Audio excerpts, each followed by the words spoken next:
What is Don't Look Decluttering and how do you play? I'm Angela Brown, and in front of me is a great big bag from Hancock Fabrics, never been opened, of high-end, expensive swimsuit fabric that I was going to use to make some racing suits. Now, what you don't know about me is growing up, I was not going to grow up to become a cleaning lady. I was going to grow up to become a fashion designer. And all through my teenage years, I created and designed and sewed one-of-a-kind clothing that I traded, bartered, and sold in the marketplace. And in 30 years that I've been inside people's homes, I've noticed a variety of different types of clutter and hoarding.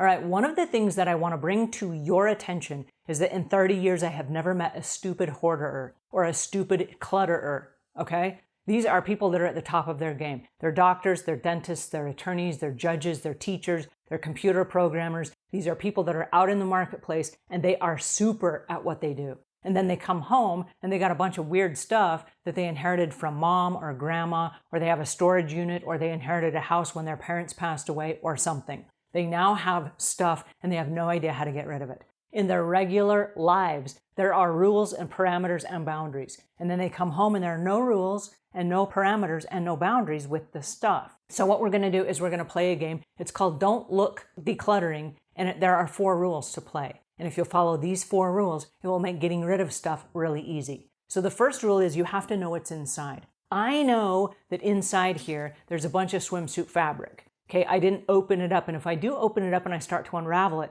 all of the attachments and all of the emotional connections I have with this, it's going to take me back to a time when I had time to sew every day. And I'm like, oh, that's awesome fabric, right? And I'm going to get really reattached to this stuff. So the first rule is you have to know what's inside before you open it.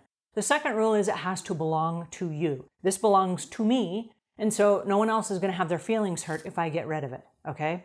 Now, the exception to that would be if you have a parent, for example, that has Alzheimer's and they're never going to be able to make that decision on their own.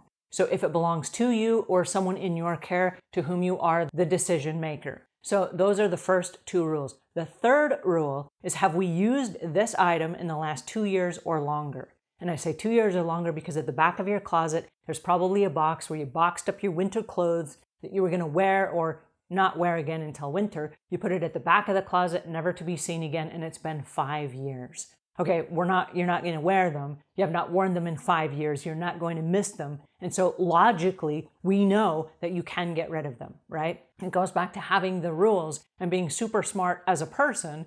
We just haven't transferred that smartness yet to our stuff. So that's what we're going to do in this decision. So rule number 1, you kind of got to know what's inside. Rule number 2, it must belong to you. Rule number 3, you have not used it in 2 years or longer. And rule number 4, can the item be replaced if need be?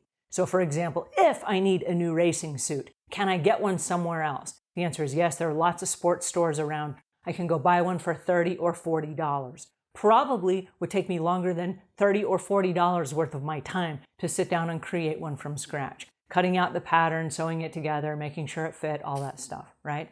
So I can acquire one probably for less money than I could make it. So the answer is, can you replace it if need be? The answer is yes. Okay, so as you go through your stuff, go to the closet that has all your high school books and you say, wow, it's been like 40 years since I was in high school. Okay, so you kind of know what's in that box, right? High school books. Then you ask yourself the question, do they belong to me? Yes, they do, so you can get rid of them. The next question is, have I used them in 2 years or longer? No, it's been like 40 years since I used those books. Okay, and if you needed the information again, can it be replaced? Yes, it's available either in a current textbook or it's available on the internet in a more updated version that's easier to access and takes up less space. Okay, so those are the 4 rules for Don't Look Decluttering. And we're going to start grabbing boxes and bags of stuff that's inside our house. We're going to get rid of them, and we're going to get rid of them by Saturday. In our group, Hoarding World, you do not have to be a hoarder to participate. Come on over and join us. I will leave links in the show notes.